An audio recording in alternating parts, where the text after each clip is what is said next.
नमस्कार किसान भाइयों, टेक एग्री सॉल्यूशन में आपका स्वागत है। आज हम इस वीडियो के माध्यम से अरहर की खेती के बारे में कुछ जानकारी साझा करेंगे। जैसे कि बुआई का समय, किस किस्म का चुनाव करें, कितनी मात्रा में खाद दें, कौन कौन से कीट लगते हैं, बीमारियां कौन सी लगती हैं और उसका प्रबंधन किस तरीके से किया जाए जिससे आप अरहर बुआई करके अच्छा उत्पादन प्राप्त कर सकें। तो सो गाइस, वीडियो में अंत तक आप बने रहें। अरहर का अच्छा उत्पादन लेने के लिए खेत का चुनाव करते समय किसान भाइयों आपको विशेष ध्यान रखना है कि ऐसे खेत का चुनाव करें जहां पे जलभराव ना होता हो, अर्थात खेत ढलुआ हो, यानी पानी लगने के बाद तुरंत खेत से निकल जाता हो। यदि मिट्टी के प्रकार की बात करते हैं तो अच्छा उत्पादन के लिए बलुई दोमट या दोमट मिट्टी सबसे बढ़िया मानी जाती है। किसान भाइयों, अरहर बुआई का जो सबसे उपयुक्त समय होता है जून के प्रथम पखवाड़े से आप जुलाई के महीने तक बुआई कर सकते हैं। किसान भाइयों, पहले हम बात करते हैं कम दिन की किस्में जो 130 से 170 दिन में पककर तैयार हो जाती हैं। इसमें आती है पारस, उपास 120, पूषा 992, टाइप 21 की आप बुआई कर सकते हैं। यह किस्में कम दिन में तैयार हो जाती हैं, जिसमें से उपास 120 नामक किस्म यदि आप जून के प्रथम सप्ताह में आप बुआई कर देते हैं तो नवंबर के महीने में गेहूं बुआई करने के लिए आपका खेत खाली हो जाता है। तो जो भी हमारे किसान भाई अरहर की खेती करने के बाद रबी के मौसम में खेती करना चाहते हैं दूसरी फसलों की, उसके लिए उपास 120 सबसे बढ़िया किस्म है। किसान भाई, इसके बाद हम बात करते हैं जो फुल समय की किस्में होती हैं अरहर की, उनकी बुआई के लिए।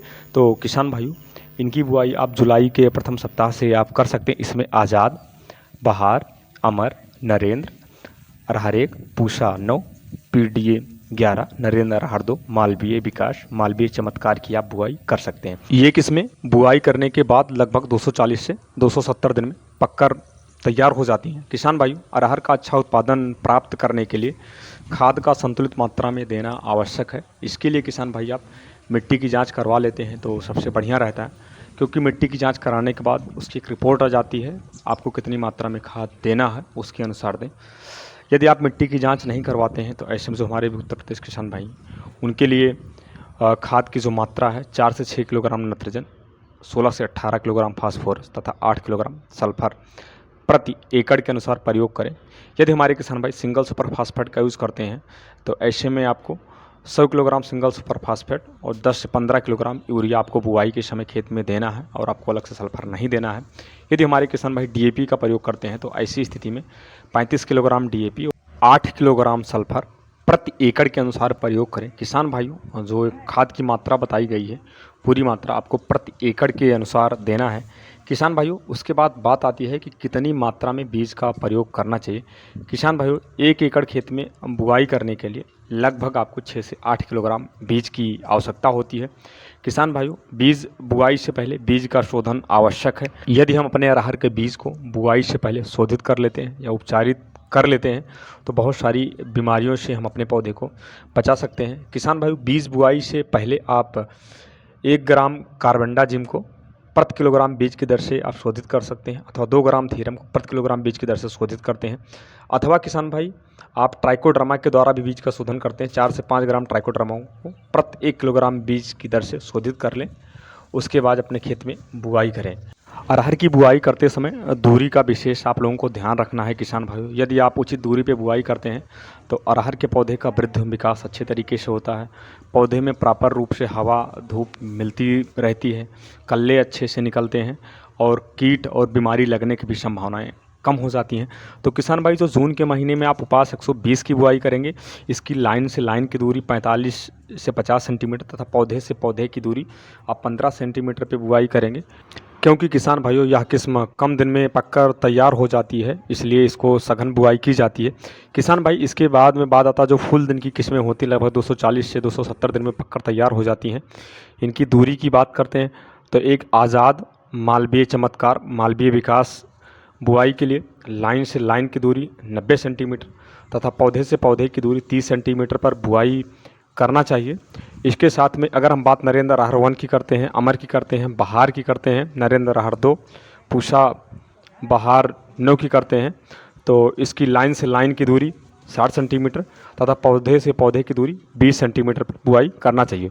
दूरी का विशेष ध्यान रखकर यदि आप बुआई करते हैं तो जो कम दिन की अरहर की फसल है उसमें लगभग आपको 6 से 8 कुंटल प्रति एकड़ के अनुसार उत्पादन मिल जाता है। और जो फुल समय की अरहर की वैरायटियाँ हैं, किस्में हैं, जैसे 240 से 270 दिन के आसपास की हैं, उसमें लगभग आपको 10 से 13 कुंटल के बीच में उत्पादन मिल जाता है। किसान भाइयों, अरहर बुआई करने के बाद जो सबसे बड़ी समस्या आती है खरपतवार की। खरपतवार उगाते हैं जिससे पौधे का वृद्धि विकास अच्छा नहीं होता है और हमारा उत्पादन प्रभावित हो जाता है। और खरपतवार उगने से खेत में कीड़े मकोड़े भी बढ़ जाते हैं। किसान भाइयों, अरहर बुआई करने के तुरंत बाद खरपतवार नियंत्रण के लिए आप पेंडीमेथिलीन 1200 ml दवा को आप प्रति एकड़ 200 लीटर पानी में घोल बनाकर आप छिड़काव कर सकते हैं। यदि किसान भाइयों बुआई के 12 से 15 दिन के बाद आपके खेत में खरपतवार उग आते हैं तो खरपतवार की 2 से 3 पत्ती की अवस्था में इसके नियंत्रण के लिए आप क्विज़ालोफापिथाइल 5% ईसी में दवा आती है, 250 से 300 ml दवा को प्रति एकड़ यदि आप 200 लीटर पानी में घोल बनाकर छिड़काव कर देते हैं तो लगभग खर का नियंत्रण हो जाता है। किसान भाइयों, इसके बाद जो सबसे बड़ी समस्या आती है पौधे में पत्ती लपेटने वाले कीट लग जाते हैं, जैसा कि आप देख रहे हैं पत्तियों को भी खा लेते हैं। इसके नियंत्रण के लिए आप कराटे नामक दवा आती है 125 ml प्रति एकड़ के अनुसार 150 से 200 लीटर पानी में घोल बनाकर छिड़काव कर सकते हैं। सिजेंटा की मिलती है। यदि इसमें टेक्निकल की बात करते हैं तो इसमें जो दवा है लेम्डासाइलोथ्रिन 5% ईसी में दवा आती है। यदि ये नहीं मिलती है तो ऐसी स्थिति में करटाफ हाइड्रोक्लोराइड 50% एसपी में दवा आती है, इसका भी छिड़काव कर सकते हैं। तो इसकी मात्रा की बात करते हैं तो 400 ग्राम दवा को प्रति एकड़ के अनुसार छिड़काव कर सकते हैं 150 से 200 लीटर पानी में बना के। उसके बाद किसान भाई जो सबसे बड़ी समस्या आती है जब फलियां बढ़ने लगती हैं उसमें फल छेदने वाले कीट लग जाते हैं जो फलियों को खाकर नुकसान पहुंचा देते हैं। इसके नियंत्रण के लिए 50 ml फेम प्रति एकड़ के अनुसार से 200 लीटर पानी में आप घोल बनाकर छिड़काव कर सकते हैं। अथवा किसान भाई आप कोराजन 60 ml प्रति एकड़ 150 से 200 लीटर पानी में घोल बनाकर आप छिड़काव कर सकते हैं, जिससे इस कीट का नियंत्रण हो जाता है। इसके बाद बात करते हैं रोग की। किसान भाई जो अरहर की फसल में जो सबसे ज़्यादा देखने को मिलते हैं उकठा लग जाता है और पौधे सूखने लगते हैं। इसके नियंत्रण के लिए आप कार्बेंडाजिम 50% WP में दवा आती है, 400 ग्राम दवा प्रति एकड़ अथवा 2 ग्राम दवा को प्रति 1 लीटर पानी में घोल बनाकर पौधे की जड़ों पे छिड़काव करना चाहिए। यह छिड़काव 102 बार करना चाहिए, जिससे इस रोग की फैलने की संभावनाएँ कम हो जाती हैं। अतः किसान भाई जिस खेत में उकठा लग गया हो उस खेत में 2-3 साल तक आप अरहर की बुआई ना करें। किसान भाइयों, यदि खेत में नमी की कमी दिखाई देती है तो ऐसी स्थिति में अक्टूबर के महीने में फूल आने से पहले खेत में सिंचाई कर देना चाहिए। खेती से संबंधित अधिक जानकारी के लिए आप हमारे चैनल को लाइक करें, शेयर करें। जो भी हमारे किसान भाई आज हमारी वीडियो को पहली बार देख रहे हैं, यदि हमारी वीडियो पसंद आई हो तो आप हमारे चैनल को सब्सक्राइब अवश्य कर लें, जिससे खेती से संबंधित जो वीडियो हम बनाएं सबसे पहले आप तक पहुँचे और आप देख पाएँ। वीडियो देखने के लिए आपका बहुत बहुत धन्यवाद। नमस्कार किसान भाइयों।